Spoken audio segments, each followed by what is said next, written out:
kung sino po yung nasa hospital.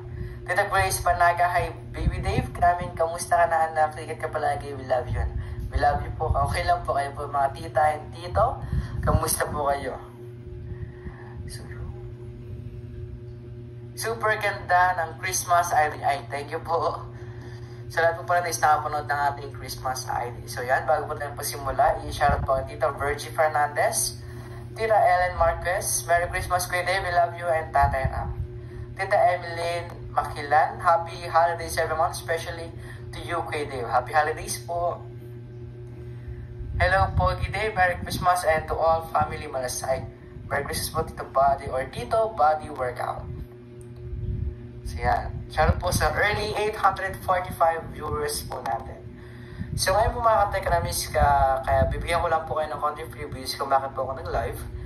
Is meron din po akong sasabihin sa inyo at meron din po akong i-share sa inyo about Bible. So yan, nasa si Tatay ng Balong. So mamaya po is malalaman po ninyo kung nasa po ang aking pinakamamahal na itay. Yan, Tita Del Amor Matea, Merry Christmas Kuya Dave, and to all Manassas family, we love you. We love you po. Yan, sarap ulit-ulit ng super ID nyo, Kuya Dave. Ay, thank you po. So, nag-enjoy na po ba kayong lahat sa aming Christmas ID? Yan. Sige po. Bago po tayo magsimula sa sino po ang nasa hospital, Kuya Dave. Mamaya po, tito and tita, malalaman nyo po kung sino po yung nasa hospital.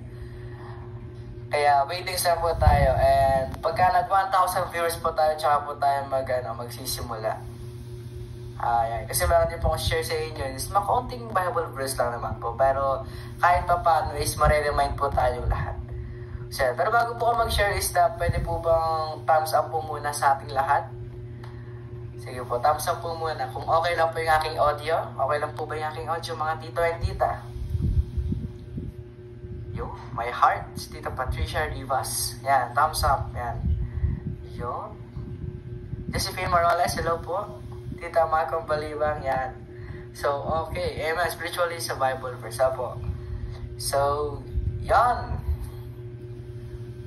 Yan. Dahil po pala nag-like. So, okay lang po aking audio. Pero bago po tayo mag-start is dapat naabot po tayo sa 1,000 viewers po ngayon. So, atay-atay lang po tayo. At magkamustahan po muna tayo mga katekram bago po tayo magsimula.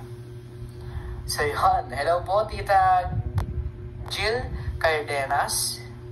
Tita Jenny Labriano. Hello kay Dave. Shoutout John watching from KSA. Shoutout po. Merry Christmas Dave. Tita Nelia S. Merry Christmas po sa ating lahat. Hello kay Dave watching from Spain. Oh, ingat po kayo mga tito and tita. Kung nasanda ko man po kayo. Marami. Ay, sorry po. So, yan. Dahil po palang sinelect. So, konti na lang po. Ano na lang po is mga nasa 19 na lang bago po tayo mag-start. Musta ang Pasko niya? Masaya po yung Pasko namin dito, mga tito and tita. Yan. Dami po. Shoutout po sa inyo lahat. Na-miss ko po kayong lahat. Dahil medyo, na lang po tayo. Minsan na lang po tayo makapag-live. Merry Christmas din po sa inyo. Yan, dahil po pala yan. Malapit na po. Yan, 1,029 na. So, yan. Tayo po yung papasimula na. So, okay lang po ba? Simula na po tayo mga katekram para hindi po tayo masyadong gabihin. Okay lang po ba sa inyo? Magsimula na po. Ay, hello po. Shoutout po sa inyo lahat. Yan, okay na. So, sige po. Dahil okay na po sa inyo tayo mag-start at tayo po magsisimula na. So, bago po ako dumako sa ating ating share ko sa inyo is syempre po, di ba, lahat po tayo is tumaranas ng Christmas. Amen po ba doon? Lahat po tayo is let's say, pagka sinabi pong Christmas is ito yung nangunguna or sasabi po natin ng mga tao is giving gifts, di ba? Yung nagre-receive po tayo ng regalo or tumatanggap. Ganun po yung mindset ng mga tao. Ganun po yung mindset natin, yung mga tao dito sa mundo na kapag sinabi natin Christmas is regalo or salitang pera. Ganun po yun. Pero, hindi po yun yung pinakakahulugan ng Christmas. Diba? Hindi po yun. Siguro, kaya po ako is hindi po yung parang yun yung nasabi ko. Kasi po, siguro, dahil di naman totally nagkakaedad po or tumatanda. Siguro, nagle-level up lang po yung aking age, kaya po ganun. Kasi, kapag kunyari po, sabi ko po sa inyo, yung mga kabata-bata po, pagka malapit na po yung Christmas, syempre, masaya po yan, di ba? Hindi po masyadong malungkot, kasi, syempre, Christmas, marami ng pera, yung mga regalo, mga ninong and ninang. Pero siguro, ngayon po is nasa 17 na po ako, is teenager life.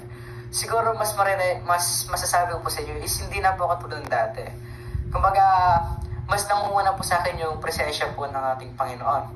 So yan ang galing-galing ng host na, ay thank you po sa DM Angels. So ngayon, bago po tayo, or ito na po yung aking sasabihin sa inyo, kung tayo po yung meron mga Bible apps or mga Bible book, is samahan niyo po kung makibuklat sa Filipos chapter 2 verse 6 to 8. Yan, dami po pa natin, 1,118 viewers. So, 17 na si Kuya Divin.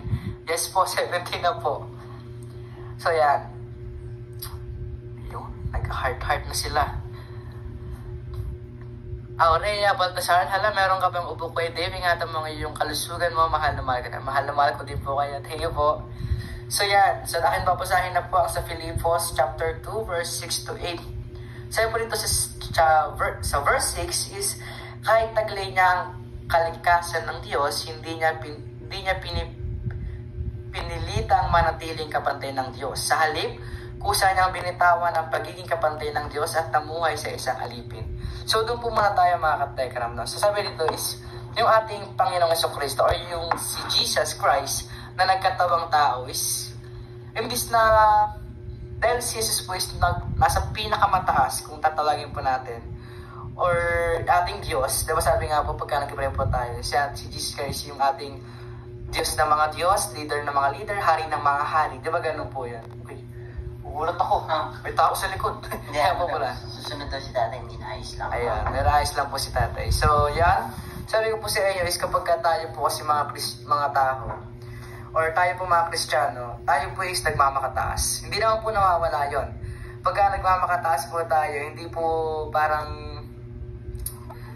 nagiging, ano ba tawag dito, pagka nagmamakataas tayo, hindi tayo, hindi natin nakikita sa sarili natin yun. Kasi, ang nakikita natin is, minsan nakakatapak tayo ng tao, minsan mas na-feel natin yung pagiging, mataas, basta ganun po. So ngayon, sabi po sa verse sa Filipos na, yung Diyos nga po, yung bis na siya yung pinakamataas, naging alipin po siya. Diba? Kinuha niya po yung pinakamababang anyo po dito sa lupa. Sabi ko po sa inyo, di ba nung pinanganak po si Jesus Christ is, siya po siya pinanganak sa sabsaban ng mga hayop. Pwede naman po siguro dahil siya yung Panginoon, pwede po siyang ipanganak saan? Sa hari, or pwede siya maging anak ng hari, or maging anak ng reyna, or pwede rin po siyang ipanganak sa palasyo. Di ba? Pero hindi po pinili ni Jesus Christ. Ganun po kababa ang ating Panginoon. Para ka ng Koreano. Ay, tayo po. So, ganun po. Umbaga, dahil sobrang napakababa ng ating Panginoon is hindi po niya parang pinili na maging kapantay ng Diyos, di ba? Sabi nga po doon. Pero, sa tingin po natin mga tao is tayo nga po mga tao hindi po tayo talagang Diyos pero mas pantay pa po tayo sa Diyos. Minsan, nakakataas na po tayo. So, ang sarap na makinig basta magsalita.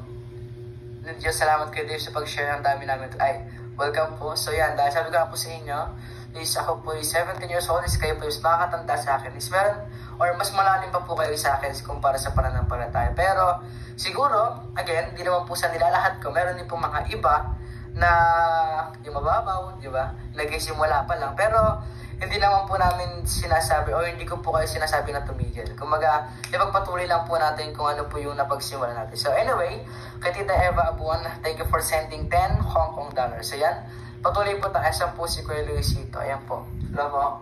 Good evening po mga Telegram. Pogi naman. so yan po, mabalik tayo. So sabi po sa Filipos na in summarization lang po na kapag tayo po nakaka-feel ng nakakataas tayo or nagmamakataas tayo, mas pili natin mag-praise the Lord. Sabi nga po, di ba, si Jesus Christ nga po, siya po yung anak ng Diyos. Nagkatawang tao lang po si Jesus po, okay? Hindi po siya totally tao. Nagkatawang tao lang po. So sabi po ng iba, is may dumalo daw po yun ng 3 hari. Correction lang po, is hindi po 3 hari ang pumunta, kundi ang mga pantas. Uy.